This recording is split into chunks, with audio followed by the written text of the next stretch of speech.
Merci de nous rester fidèles sur www.gms.sn. Tout de suite, le journal.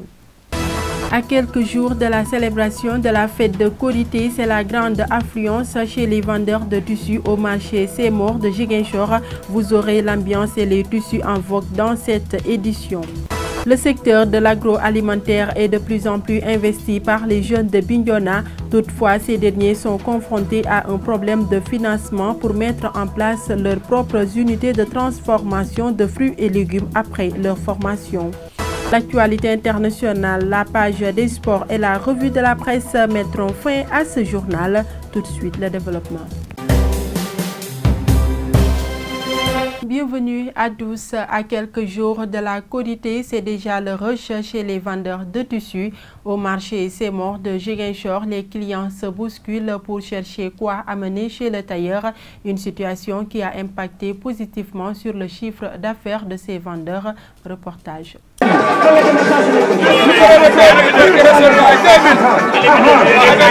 C'est l'ambiance qui règne actuellement au marché Seymour de Ziguinchor.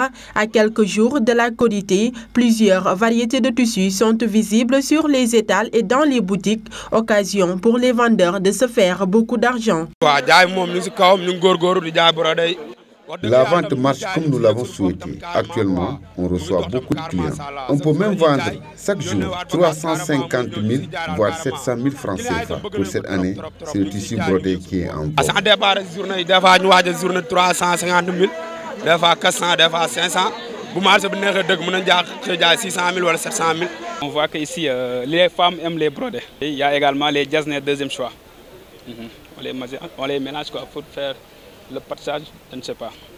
Également, il y a le tissu qu'on se rappelle ici, le brodé mbambazin. Ça c'est bon également. Il y a également les mbazins perlage. Pour les hommes, on a le Dubaï original. Il y a également les super 100 huilés. Une large gamme de choix est ainsi à la disposition des clients qui trouvent tout de même les prix abordables. On peut dire que n'importe quel parent peut acheter pour ses enfants, puisqu'il y a des prix à bon prix, il y a des tissus à bon prix. Vraiment, je vois que le bon Dieu est en train de nous aider. Je suis venue acheter des tissus pour mes enfants et pour moi-même. J'ai choisi le brodé parce que c'est la tendance. Pour les prix, c'est vraiment à la porte de tout le monde.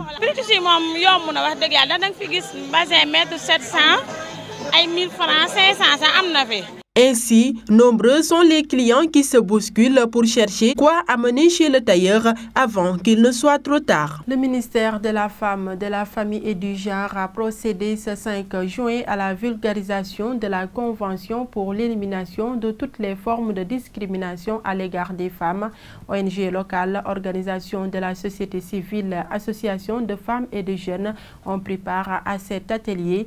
Aminata Diémé du service régional du développement communautaire et Mohamed El Mansour Gueye du ministère de la Femme s'en sont ouverts à Cheikh Tidiane Cissé. Alors, notre rencontre d'aujourd'hui avait pour objet de faire le partage, en d'autres termes, la vulgarisation de la Convention sur l'élimination de toutes les formes de discrimination à l'égard des femmes, qui est une convention ratifiée par le Sénégal en 1985 et qui a été adoptée en décembre 1979.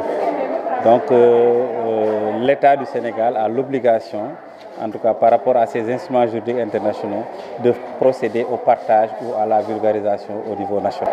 Alors, les points saillants, c'est la question de jouissance de droits des femmes qui font l'objet de discrimination. Donc, c'est des questions qui touchent les aspects politiques, économiques, sociaux et culturels. Culturels surtout par rapport aux stéréotypes, par rapport aux normes culturelles et autres, qui ont été en tout cas identifiées, qui font que la femme n'arrive pas toujours à jouir efficacement de ses droits. Je peux dire aujourd'hui que ces documents sont venus à l'heure.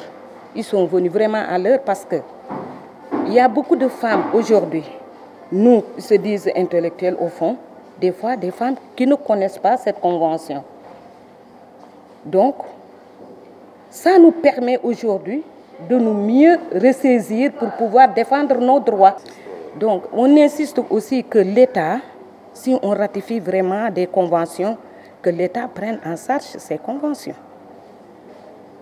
Parce que des fois, tu te rends dans un service, tu expliques ton problème, tu te dis non, ça ne peut pas se faire.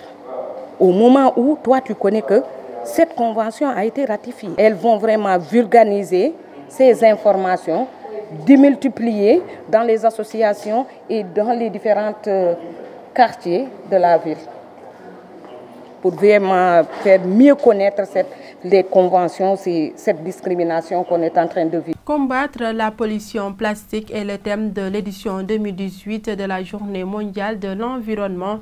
Plusieurs partenaires du service régional de l'environnement se sont mobilisés ce 5 juin pour donner le ton d'un combat qui se veut quotidien pour la préservation de l'écosystème à Ziguinchor.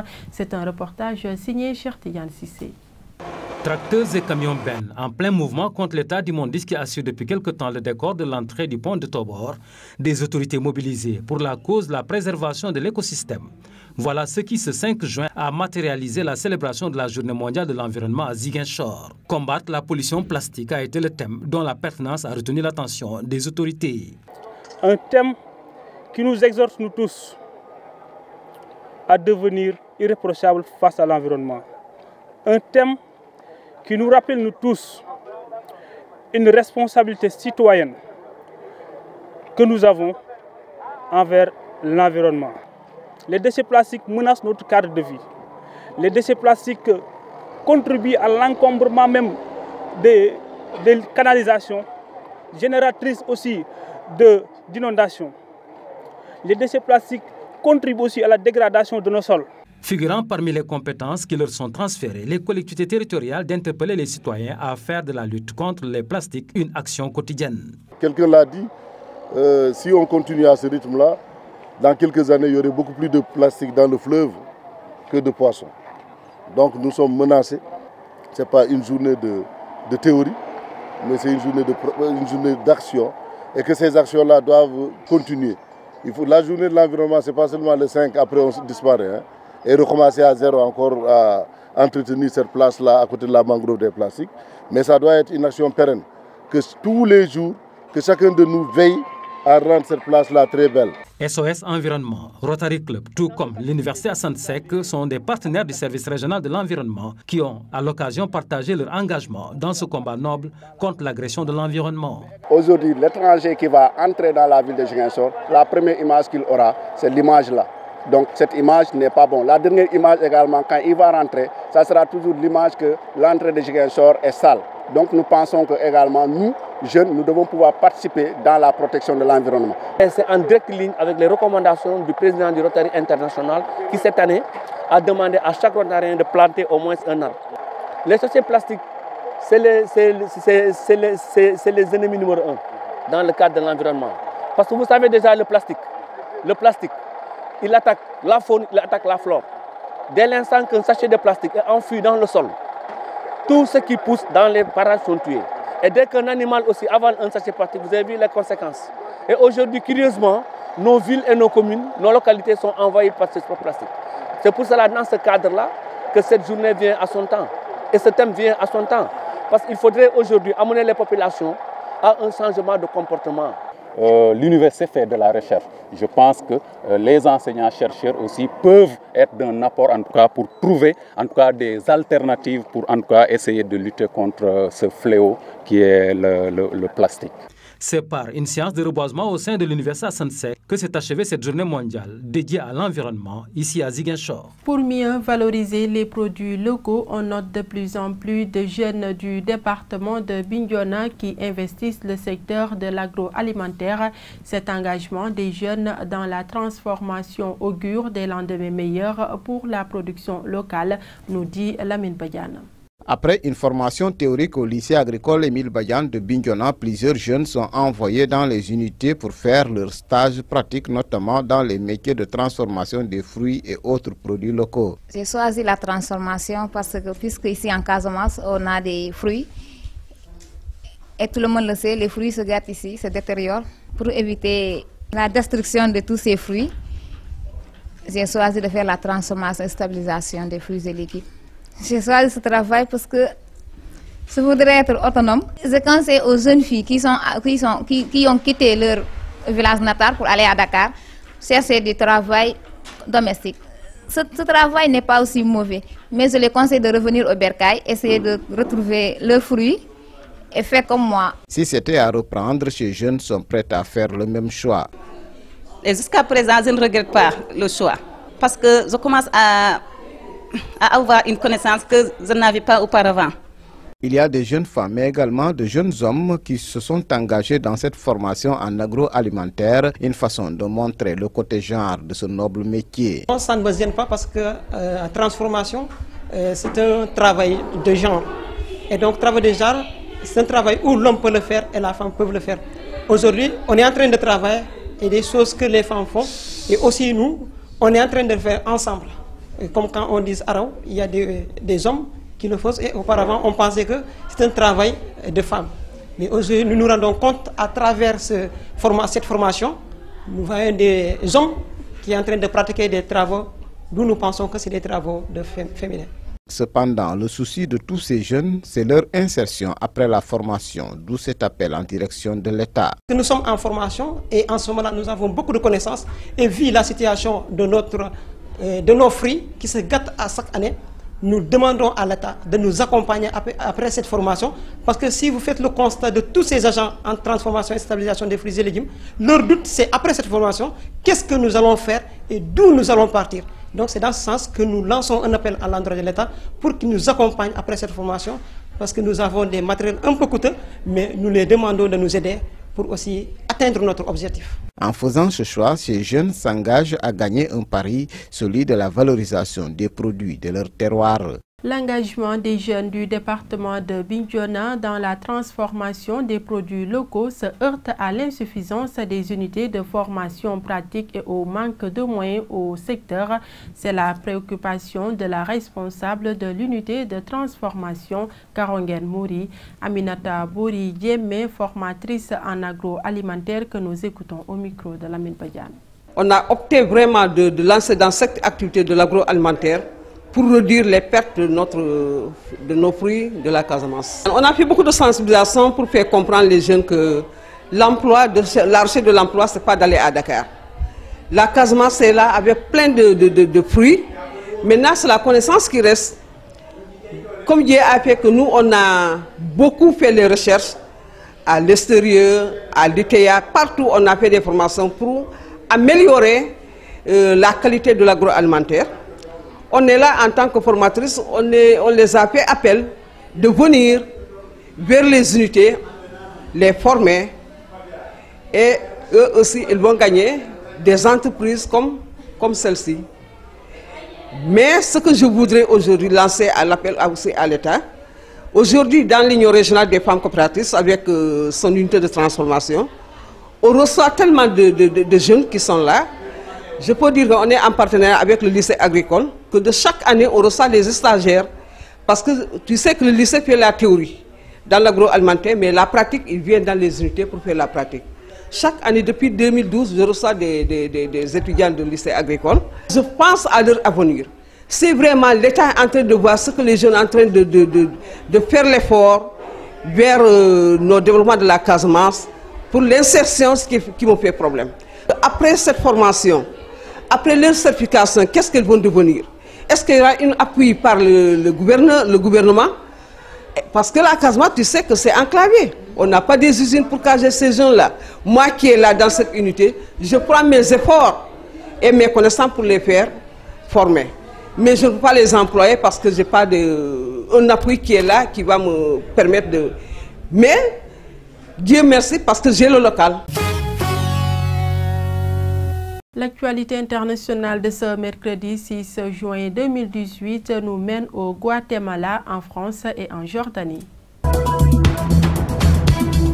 Les opérations de recherche et de secours sont interrompues au Guatemala. Mardi 5 juin, une forte explosion a contraint les autorités à évacuer cet village situé sur le flanc du volcan del Fuego en raison des risques d'augmentation de l'activité volcanique. Selon les derniers bilans en date, l'éruption de dimanche a fait au moins 75 morts et près de 200 disparus. Seuls 23 corps ont été identifiés jusqu'à présent. Sergio Cabana, directeur des opérations de secours de la Coordination nationale de lutte contre les catastrophes naturelles, a affirmé mardi lors d'un point de presse que 192 personnes dont il possède les noms et le lieu de résidence sont portées disparues depuis dimanche.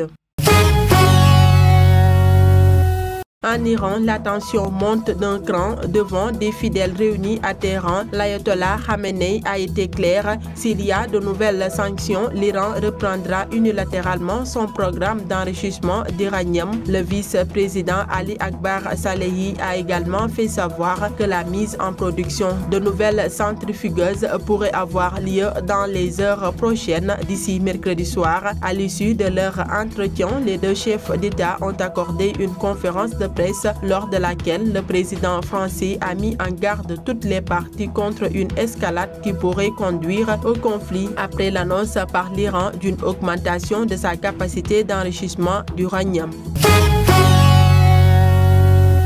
La contestation ne faiblit pas en Jordanie. Depuis près d'une semaine, des milliers de personnes manifestent dès la nuit tombée après la rupture du jeûne du Ramadan. Elles dénoncent une révision complète de la fiscalité envisagée par le roi Abdallah sur proposition du Fonds monétaire international. Ce projet de loi élargit l'impôt aux salaires modestes et augmente son taux pour certains particuliers et entreprises. Remontés, les Jordaniens s'insurgent aussi contre la corruption et la gestion du pays. Le projet de révision de la réforme fiscale a déjà abouti à la démission du Premier ministre. Il a été remplacé par Omar Al-Razak. L'ancien ministre de l'Éducation a été chargé de former un nouveau gouvernement qui aura pour objectif premier de procéder à un examen complet du système fiscal jordanien. Place maintenant à Mafou Kouyaté pour la page des sports.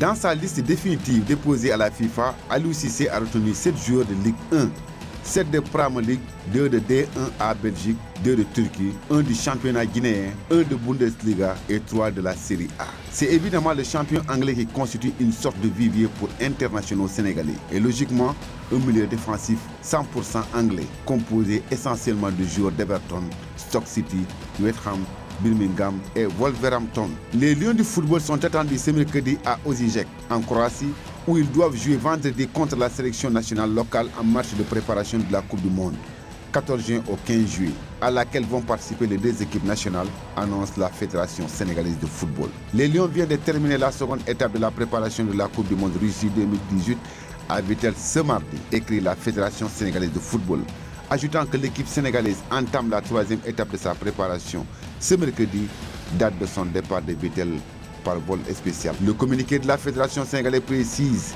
que son arrivée est prévue le même jour. Les coéquipiers de Cheikhou Kouyaté affronteront à Osijek celle de la Croatie le 8 juin, vendredi à 16h, 14h GMT, précise l'instant dirigeant du football sénégalais. La première séance d'entraînement des Lions se tiendra à l'annexe du stade de la compétition à 18h, heure locale, souligne le document.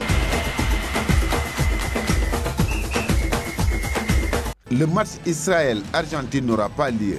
L'ambassade d'Israël en Argentine a annoncé mardi 5 juin que ce match amical de préparation de la Coupe du Monde de football était annulé en raison des menaces qui pèsent sur le capitaine argentin Lionel Messi. L'ambassade d'Israël communique avec regret la suspension du match entre les sélections d'Israël et d'Argentine, déplorant les menaces et provocations dirigées contre Lionel Messi qui ont logiquement suscité la crainte de ses pairs. Une vaste opération de police internationale contre une mafia belgeo-arménienne spécialisée dans le trucage des matchs de tennis a conduit mardi à 13 arrestations en Belgique et des perquisitions dans 6 autres pays dont les États-Unis, a annoncé la justice belge. L'organisation est soupçonnée de corruption active de joueurs de tennis professionnels depuis 2014 à travers le monde, mais aussi de blanchiment d'argent. 9 joueurs mexicains sélectionnés pour le mondial 2018 en Russie ont été épinglés par la presse de leur pays pour avoir fêté leur départ pour l'Europe en compagnie d'une trentaine de prostituées. Le média a publié des images de l'arrivée de certains des participants de cette orgie de 24 heures. Celle-ci a eu lieu le week-end dernier dans un lieu privé à Mexico, juste après la victoire 1-0 samedi 2 juin de l'équipe nationale face à l'Écosse, en match de préparation pour le mondial.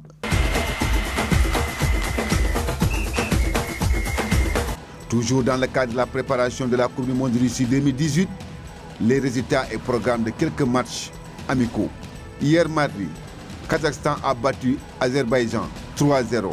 Chine TP a été battu par la Nouvelle-Zélande 1-0. Russie et Turquie se sont partagés les points 1 but partout. Roumanie bat Finlande 2-0. Luxembourg bat Géorgie 1-0. Au programme des matchs amicaux pour ce mercredi 6 juin 2018, à 15h, République tchèque jouera contre le Nigeria. À 19h, Norvège fera face au Panama.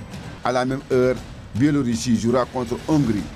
À 20h45, Belgique jouera contre Égypte. Demain, Corée du Sud jouera contre Bolivie. Inde jouera contre Nouvelle-Zélande. Angleterre fera face à Costa Rica. Portugal jouera contre Algérie. Et Islande jouera contre le Ghana. Toujours en match amicaux internationaux. À présent, nous accueillons Mohamedou Salif Ndiaye pour la revue de la presse. Bienvenue à cette revue de presse de ce mercredi 6 juin 2018. Le renvoi au 9 juin prochain du procès en appel du maire de Dakar, Khalifa Sall, fait la une des quotidiens parvenus ce mercredi avec divers autres sujets portant notamment sur la politique. La plupart des journaux reviennent sur le renvoi de ce procès initialement prévu pour débuter ce mardi, révèle Vox Populi. Mais déjà, la défense et le premier président de la cour d'appel, le juge Demba Kandji, ont croisé le fer en attendant le procès des choses sérieuses, note le journal. Les plaidoiries et les débats dans le cadre du procès en appel de la caisse d'avance de la mairie de Dakar vont commencer le 9 juin prochain. Celle-ci, enrôlée hier mardi, a été renvoyée au 9 juin prochain sur demande des avocats du maire de Dakar et de ses coaccusés, rapporte Le Soleil. Selon l'AS, le premier président de la cour d'appel de Dakar n'a pas laissé aucun quartier au conseil de Khalifa Sall et compagnie qui souhaiteraient un renvoi jusqu'en novembre du procès de leur client, condamné en première instance à 5 ans de prison le 30 mars dernier pour une affaire de détournement de fonds publics portant sur 1,8 milliard de francs CFA. Khalifa Sall fait passer les quotidiens d'une thématique à une autre avec par exemple Vox Populi évoquant la mort programmée de la coalition Manko Tahaou Sénégal qu'il formait avec notamment le leader du grand parti Malick Gakou et l'ancien premier ministre Idrissa Seck. L'alliance stratégique entre Idrissa Seck, Malick Gakou et Khalifa Sall qui avait été scellée autour de la coalition Manko Tahaou Sénégal n'a pu résister au choc des ambitions entre les trois leaders précités, constate le journal. Alors que le quotidien national Le Soleil annonce à sa une que les écoles coraniques d'Ara vont être désormais reconnues par l'État et pourront bénéficier de subventions et de primes à la faveur d'un projet de loi sur le statut de ces structures qui sera présenté en Conseil des ministres. Le Témoin quotidien signale que les moniteurs de Dara entrent dans le Niakhtou. Ils réclament à l'État 1,6 milliard de francs CFA représentant 8 mois d'arriérés de salaire. Après un sitting mardi prochain, annonce le journal, il menace de relâcher les talibés dans la nature. Sud Quotidien note pour sa part que les élèves du système éducatif formel se trouvent sous la hantise du réaménagement des calendriers scolaires consécutifs à la grève des enseignants. En sport, Stade reprend les propos du gardien de but des Lions, Khadim Ndiaye, qui estime que ce mondial est une chance. Le journal nous plonge également dans le festival attendu dans le groupe H du mondial de la Russie avec Lewandowski, Falcao et Sadio Mané. Nous terminons avec Sonolambe, le quotidien des arènes sénégalaises, qui cite Abdoulaye Makhtar Diop, le grand serigne de Dakar, sans détour, déclare qu'il faut arrêter le CNG. Amadou Makhtar Diop explique dans le journal pourquoi une fédération est impossible dans la lutte. Il préconise également de revoir le règlement du CNG. Le grand serigne de Dakar soutient que c'est au ministre de rendre compte au mouvement sportif. C'est tout pour les parutions du jour. À vos journaux et bonne lecture. C'était le dernier élément de ce journal. L'information continue sur www.gms.sn. Merci de votre fidélité et au revoir.